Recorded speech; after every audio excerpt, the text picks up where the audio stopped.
Oh, hi. I don't know if you've heard the saying that if you'll be doing anything extraordinary in life, downtimes are a matter of when, not if. Yes, and I said downtimes because it's not going to be once.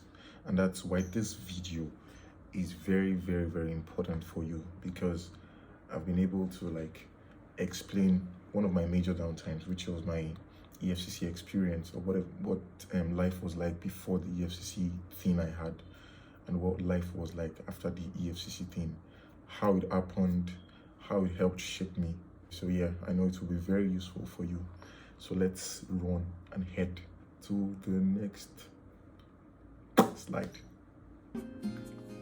So hi there.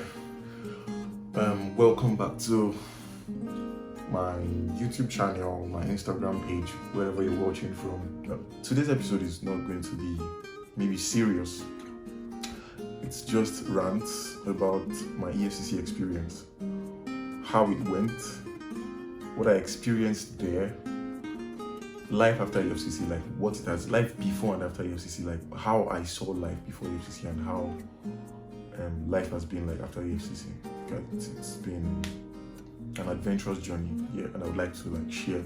So yes, share, subscribe, please. I can't over beg. Please just share and subscribe. Yeah, so let me not waste much of your time. So how did it happen? This was on the 21st of April, if I can remember. Yeah, 21st to 27th of April. I was arrested on the 21st. So I used 7 days roughly in their custody.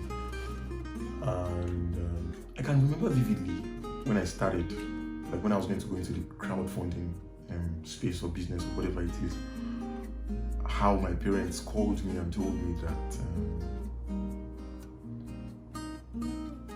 now the integrity they had built over the years was so important to them and they didn't want anything. You know how parents can be so protective of their children and of themselves too because of the integrity they've built over time.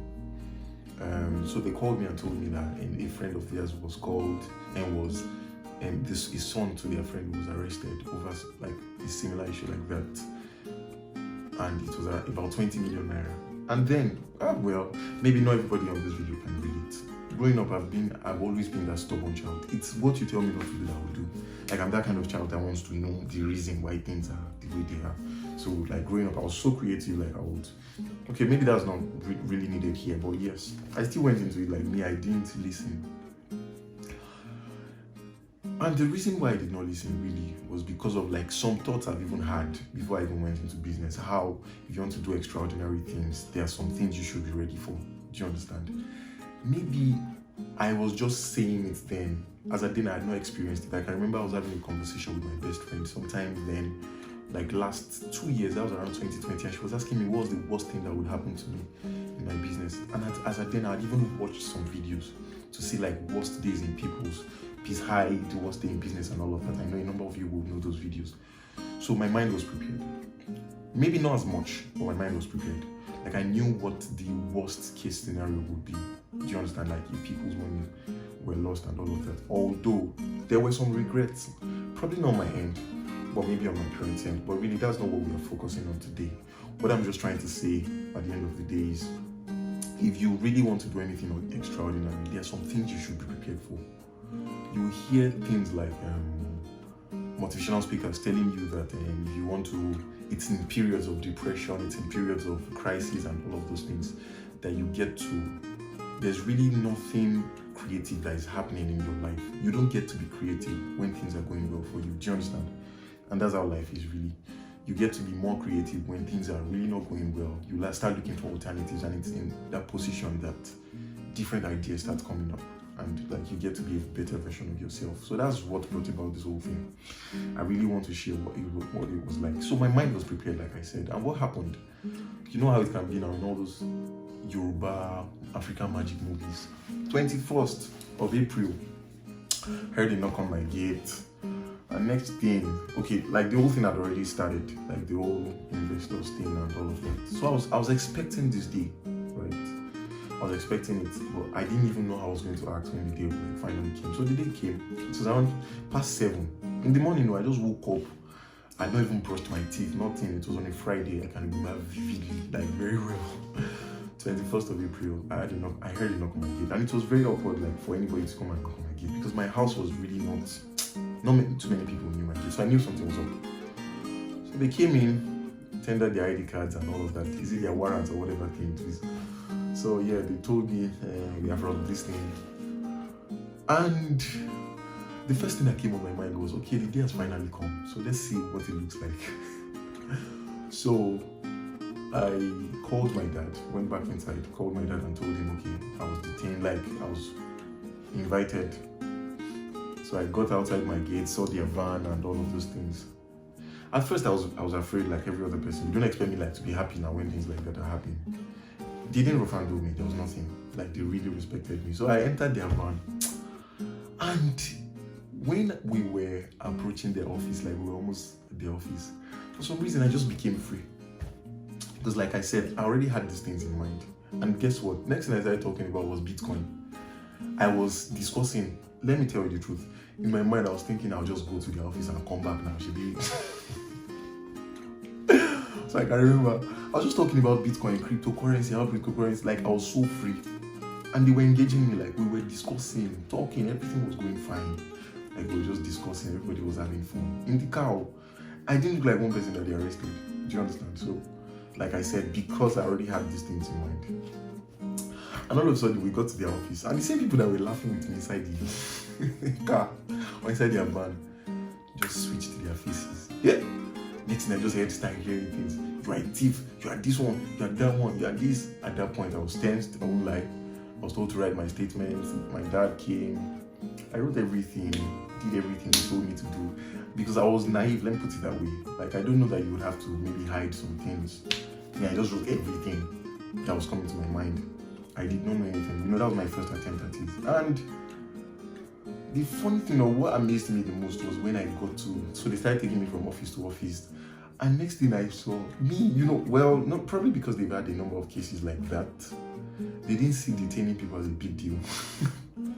So I got to one office, and next thing I just said, so you guys, you bring his detainment form, so he will be detained, and he's going to, hey, and it was at that point that, okay, the whole thing now started becoming interesting. I was like, hey, okay, this whole thing is becoming interesting.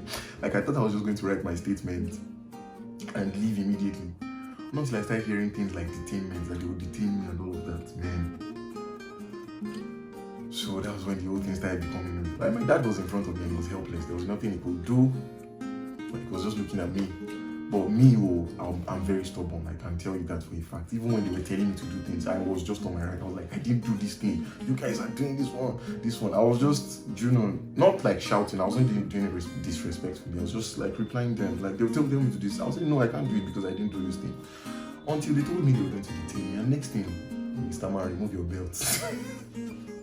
Mr. Man, remove your slippers. Mr. Man, remove your chain. Mr. Man, remove your phone and all of those things. And next thing, they told me to go and choose my cell. So next thing, I was just counting because I was looking for those scary guys. You know how it can be now in those cells. I first looked at the first cell. This is not to make anybody look maybe ungodly or anything. But I saw those guys now with huge tattoos and all of that. I was scared. I didn't choose that cell. I went to another cell, that's cell number 3. I checked again, I saw some scary guys. I didn't go. Then I now saw one cell there. So at that point, I was already like, okay, this is it. It has already happened. So I entered. So the cell I chose was full of old men. So in my head, I was like, you know, I already had these experiences, how they used to beat people in cells. I was like, these old men cannot beat me now. So if worst comes to worst, we will enjoy ourselves. So I just entered that cell and I sat down. And next thing, it was how the guys received me. Like, they were so happy, like, that I came. And next thing, we were talking, everybody was vibing. I promise you, at that moment, I forgot every single thing. I forgot my parents, I forgot my family members, I forgot whoever it was outside. I'm that kind of person, like I said, I hardly take things like, I don't take things that serious, really. Probably it's a bad thing. But at that point, honestly, I didn't just care because of how these guys accepted me. And trust me, at that point, EFCC switched from being EFCC to being a boys' hostel. I'm telling you. So what does it teach, or what did I learn from this? Don't worry, I'll continue my story. Those things that we see, there's some things we just hype to be like very big situations. Yes, every parent wants their children to succeed, but really there between two mountains, there's always a valley. Like there's always going to be that defining point in every child's life. Are we all prepared for it? No. Did my parents want me to succeed? Do they want me to succeed? Yes. But did they ever picture their child going to any EFCC's custody or any cell? No. Do you understand? So really, the big things that we hold, or those things that we see, the fear of failure and all of those things, they are not really as they seem. And that was when life started like showing me, I started experiencing life. Do you understand? EFCC switched from the big EFCC that everybody saw it to be, that everybody was always running away from, to just a boys hostel. Like I was vibing with all those guys. I promise you, even the day I was released, I was sleeping. I had slept off. I didn't even know. I was not even expecting anybody to come and like bail me or do anything. I promise you guys. And that's how it continued.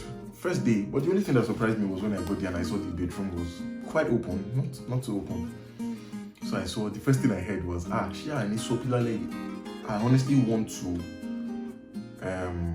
interpret what I said in English. I was not used to that kind of environment. Do you understand? Someone just came from nowhere. I was like, she need so pillar by. In my head, I was like, hey, God, I'm dead. Like the bedroom is something you can see. You would see. So doesn't mean I would see this guy doing his thing. And it was just like that. The whole place. I really want to talk about the experience there, but really, I just saw it as an avenue to meet people. I promise you, all through my stay in the FCC, there was no time I sat down and maybe thought about God abandoning me, or God doing one thing, or God ignoring one of his sons and all of those things. Those things never came to me because those guys were just fun. Like it just turned to a boys hostel. I was in the moment and I enjoyed every bit of it. Like it was fun. How guys would gist, how we would play, forget our worries. The only thing I didn't do was I did not eat their food. I can stay days without eating. Like I don't eat that much, so it was not a big deal for me. Do you understand? The only thing that I would say was the issue then was like how your life is on, should I say paused? How your life is paused. How you'll be on one spot and you see sunrise and sunset like on one spot. I don't know if you understand. On one spot you will see, there's no clock or anything. You'll see the sunrise and you see the sunset. You're in just one room and it's exactly the way it looks like in movies now. So that's the only thing. That made me worry. I just wanted to like go out and stretch and all of those things. But really, all of those things were not there. And maybe the bed bugs and all of those things. But really, like I said, it was more about the experience there for me. I saw it as an avenue to meet people. I started going to meet people. It got to a point, those the guys I met there, they told me, and this police is very wicked, you must not go and meet him, he's going to do this. And I approached those guys, and I saw that those guys were not as hard as everybody saw them to be. It got to a point, everybody liked me myself. Because yes, I'm not the loud kind of person, I'm not playful. They knew that I didn't belong there. Yes, I don't belong there. And I didn't and I don't, whichever one. Do you understand? So it was always there at the back of my mind that, guy, you don't belong here. This is just, like, Joseph was in prison and all those things. Or Passenger was in prison and all of those things. You don't use those things to console yourself. So that's how it is. I just saw myself as one that was not there. At first, I didn't brush my teeth because I did not belong there. I didn't have my bath for like 3 days because I didn't belong there. I didn't eat their food. Eventually, so like I said, I saw it as an avenue. Like a number of people that I wouldn't have met on a normal day. EFCC brought them close to me. Do you understand? I just saw life from different angles. From the angles of fraudsters, internet fraudsters. I saw what led them into their thing, even though I won't justify it on any basis or anything. But I saw life from their lens. I saw life from the rich people's lens. I was just able to talk to people. I met different kinds of people, and it was fun for me. I promise you, it was fun. At that point, I did not even know any family members anyway. I was just in the moment. If I was not talking to people, if I was not networking, I was sleeping. And everybody that knows me knows I love sleep. I don't joke when I sleep. But that's how it was for me. Now, eventually, what happened? On the 27th of April, that was around evening time, I was released and I was told to leave. And really, what did I learn at the end of the day? What did the EFCC thing teach me, or the experience teach me? Number one, it's to really focus on what matters in your life. At the end of the day, it's family. Because I saw how man, if my best friend is watching this, it's a time to like take time out to appreciate her for every effort. Like, I mean, I've not said this to you before now, but really, thank you so much for every effort she put into it. This is a time to appreciate my parents, my immediate family members, that's my nuclear family, and yes, and some people that were like very, very instrumental. Do you understand? But really, like I said, that's really not the focus here. It's what did I learn at the end of the day? Failure is not even as it seems. That's the first thing. Number two thing is, man, as much as I want to cite this example, apologies to those that maybe have lost their lives as a result of this thing. This example I want to cite. It is that my pastor raised the example some time ago, which is that until you find that thing that you can die for, you've not started life. So some people take it like into the gospel. See, God, I'm so sorry I'll be using this example, but the example is that one reason why the Boko Haram, these whatever religion is, I don't know their whatever thing it is, why they are dominating is you would see somebody that would wrap a bomb or whatever it is, it bomb or whatever it is around his body. He or she is willing to die. But we have Christians that are not willing to die. I don't know if you understand it. So it is that those people are so convinced about their faith that they are willing to die for it. So until you find that thing that you don't mind, like you are ready to experience the worst thing that comes your way, then you've not started life. So the major thing that our EFCC experience taught me was life is really not as hard as we picture it to be. Do you understand? All those negative occurrences. Once you have those negative, you hear somebody like Miles Monroe say things like he lives every day like as though it's his last. I don't know if you understand. And that's how it was for me. Do you understand? The worst thing that would ever happen, the worst thing I could ever imagine was going to happen to me, happened to me, and I did not die. Do you understand? So now it has made me more conscious about life. That now this thing has happened. EFCC that I used to put on my head. That, okay, this one, I don't want to go there. What will people say? What's this going to happen? It happened, and really I came out of it. So I live every day. It has made me more conscious about life.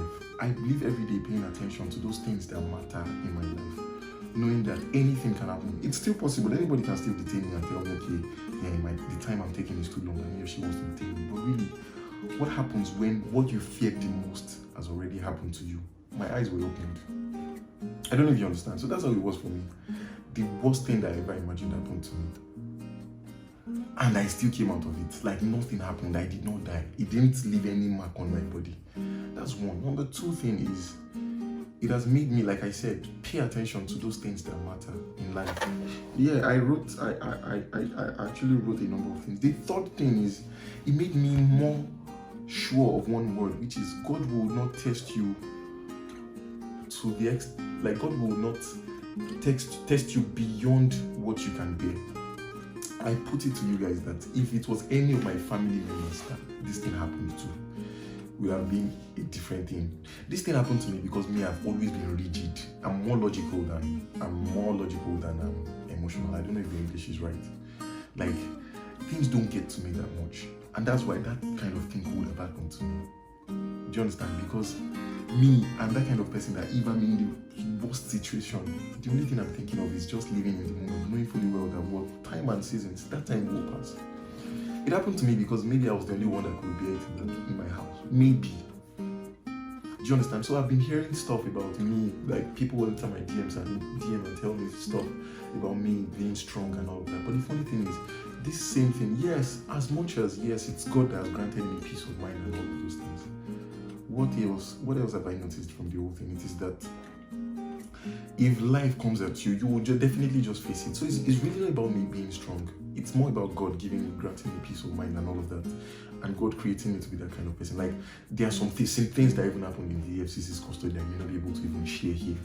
But really, many things that, a number of people will be down and do all those things. You might be start crying to God. I never thought of all those things because at that point, when I came out of EFCC's custody, I wrote down my experience. I wrote it down. I remember I even uploaded it on Instagram at some point, but I had to take it down. But what happened? Life, the worst thing that I ever imagined, happened to me.